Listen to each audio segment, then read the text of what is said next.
viewers and howdy film buffs. I'm Jason, this is Chapter and Verse, and this is the first video in my video series looking at the best 21st century films that I've seen.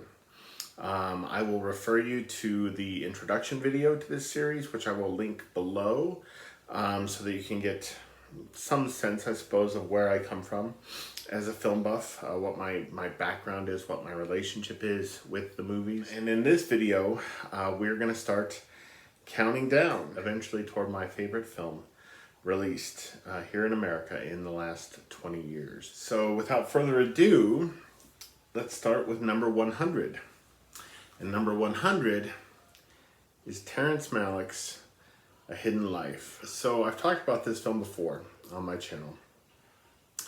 In a nutshell, this movie it tells the story of Franz Jägerstätter, who was an Austrian farmer and was a conscientious objector during World War II. He refused to fight for Hitler, and it cost him his life. What Malick does is he takes this story and he turns it into a kind of meditation on how ephemeral a cloistered, idyllic existence can be in a world that is actively hostile to the notion of community. It's also a really rich look at how nonviolence and conscience and moral conviction are always going to be mightier than aggression and intimidation and mob rule. I've seen it just once, and that time I saw it, I felt like the movie was a little bit baggy, but it has lived in my memory in the way that really only movies about self-sacrifice can do.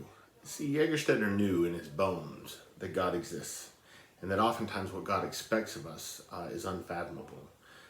He took very, very seriously Christ's injunction that we be his hands and his feet in the world, even if it's going to cost us our lives.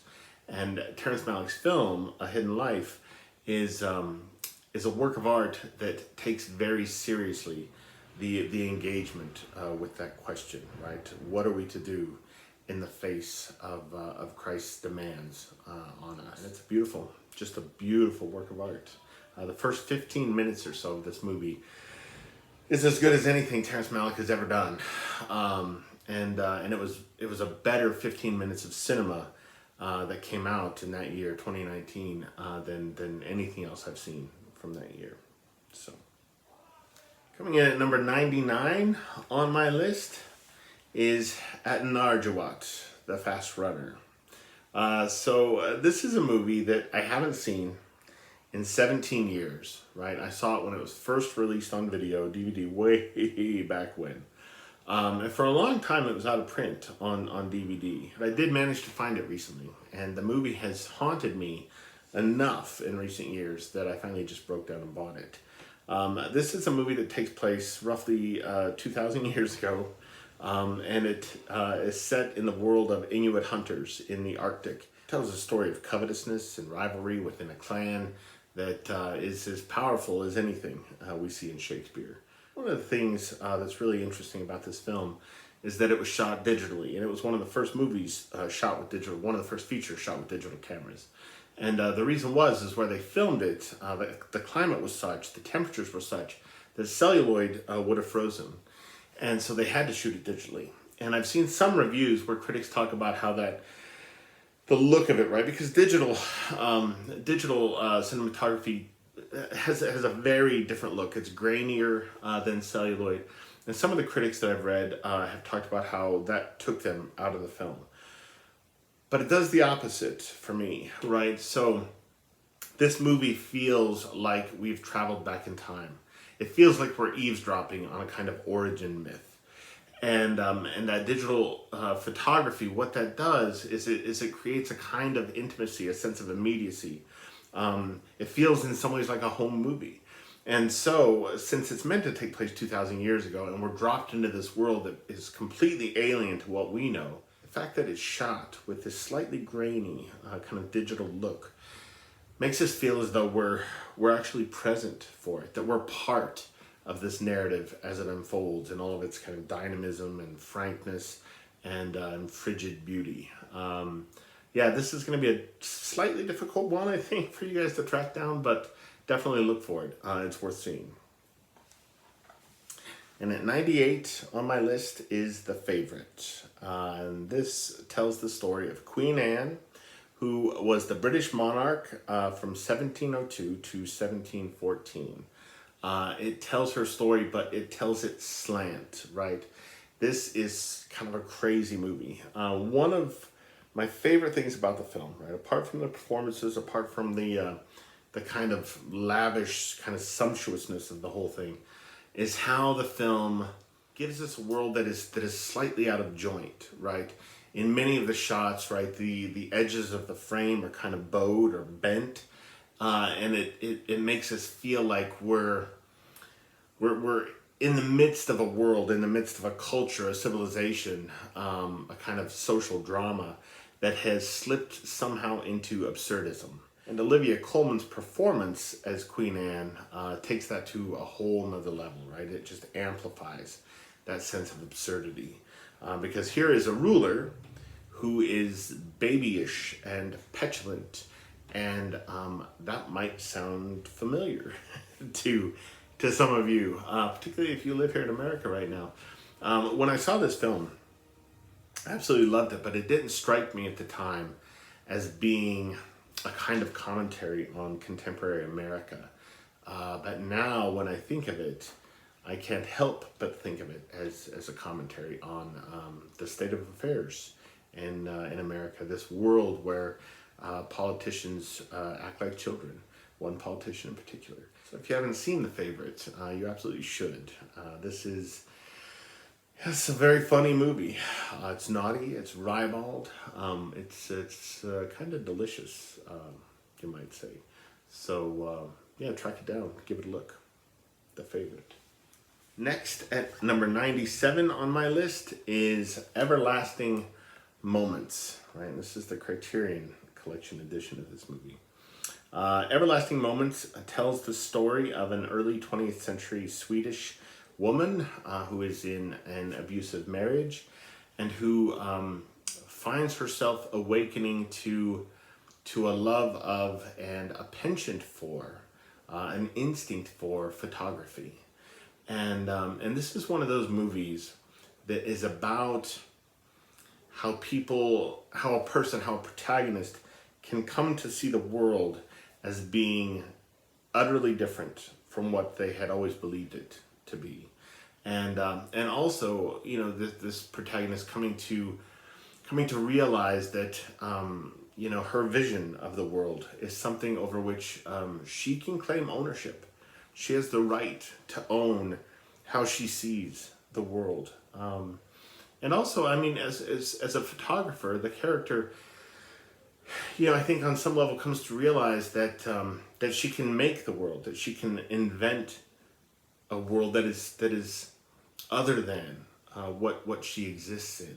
One of the things I love so much about this movie is how the filmmaker, how the cinematographer kind of collude to give us a work of cinema that feels right, that conjures or that calls back to or that summons up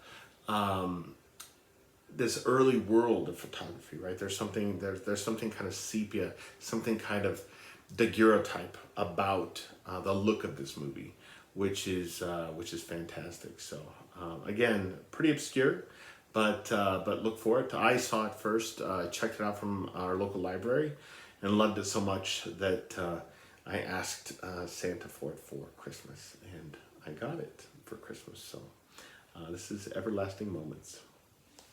And next on my list, at number 96, is In the Loop, right? So this is pure comedy. I'm not even going to try to describe the plot of this movie.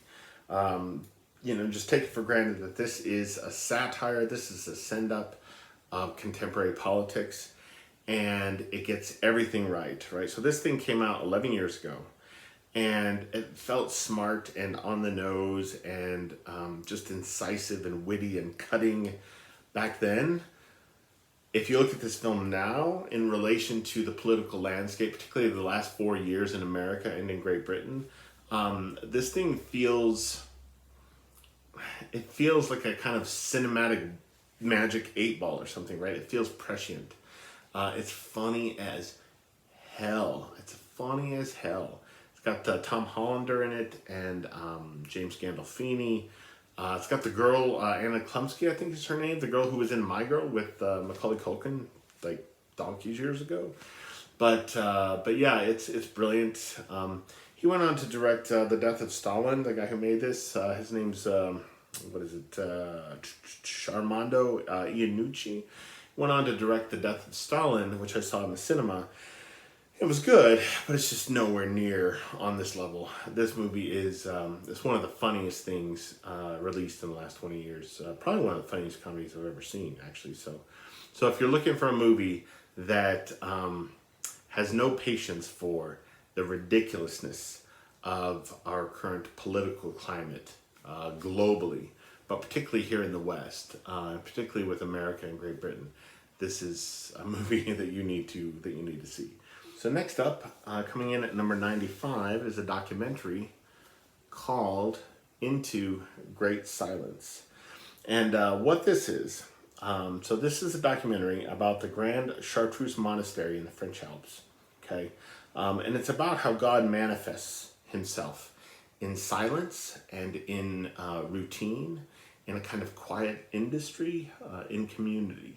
This is a film that is almost 3 hours long, and it has almost no dialogue, it has no sound effects, it has no original score. This is a film that immerses you in the world of these monks, and it's luminous.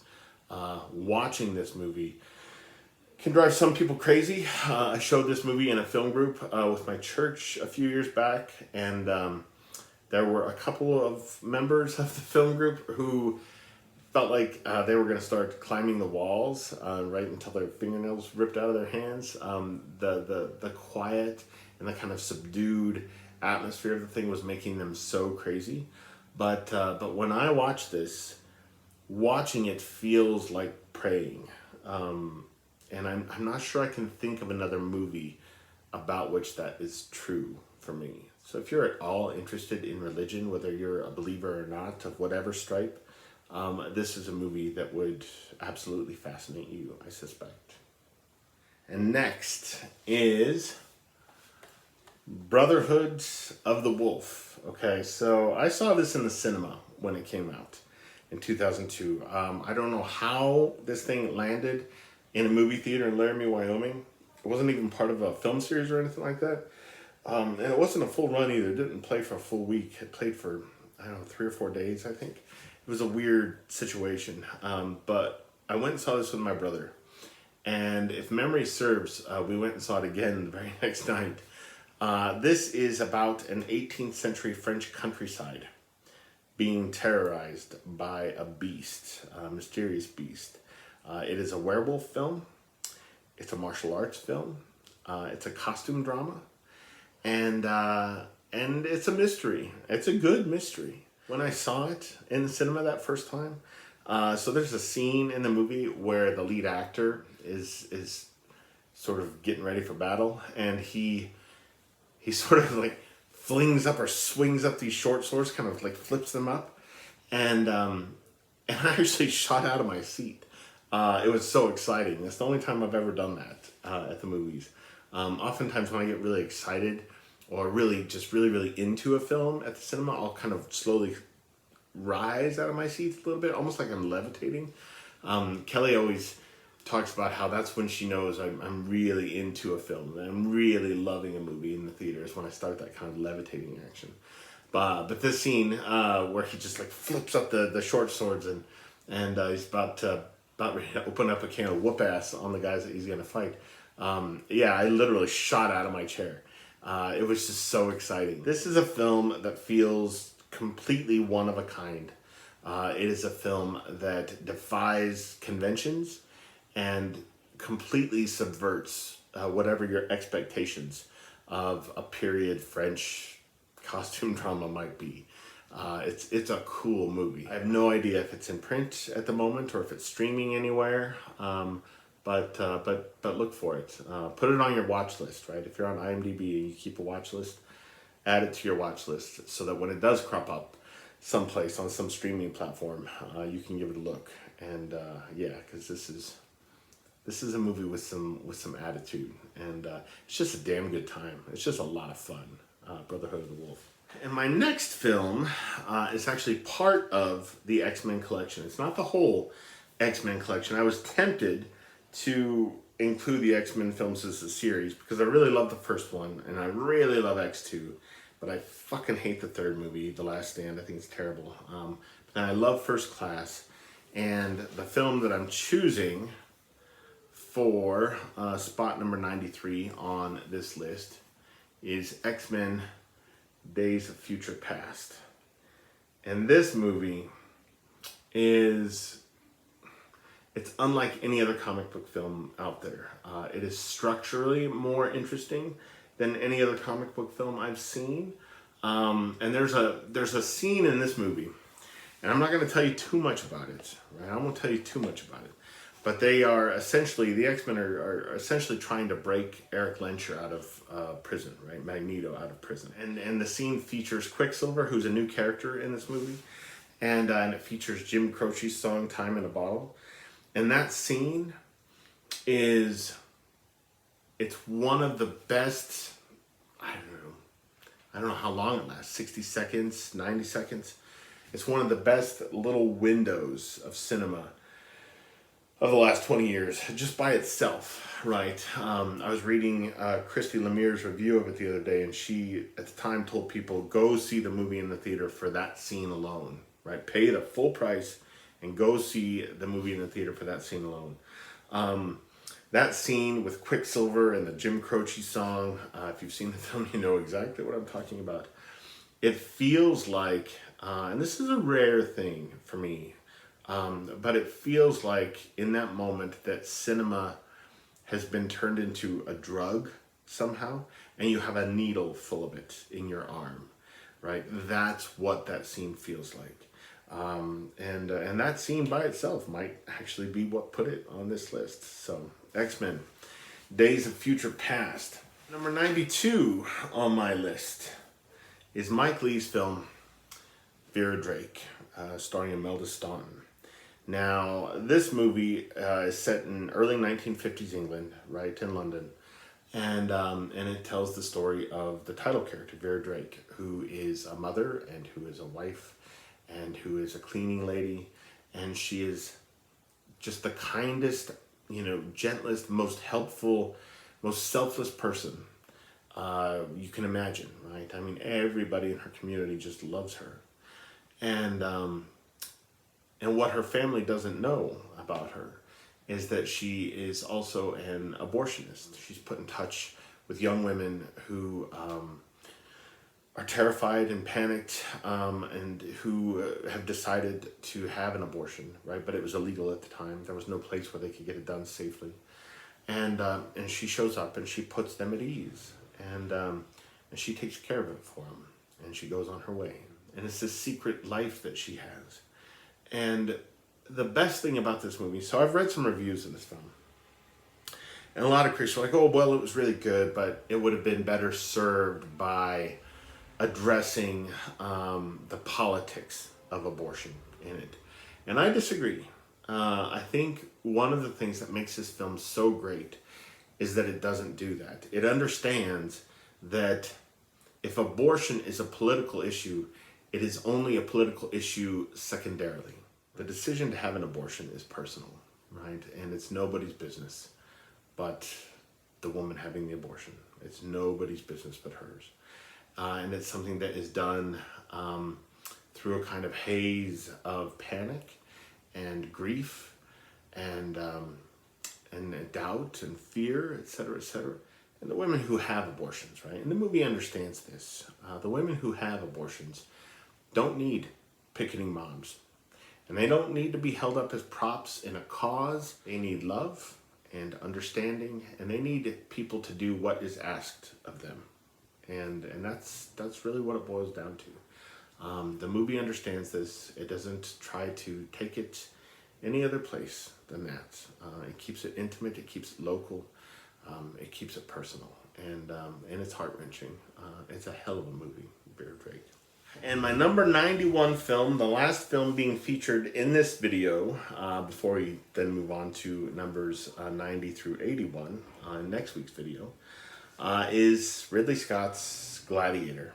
Okay, so this came out in 2000, won Best Picture. I saw this 4 or 5 times in the cinema. The first time I saw it in the cinema was with my brother, and I still remember clearly when it was over.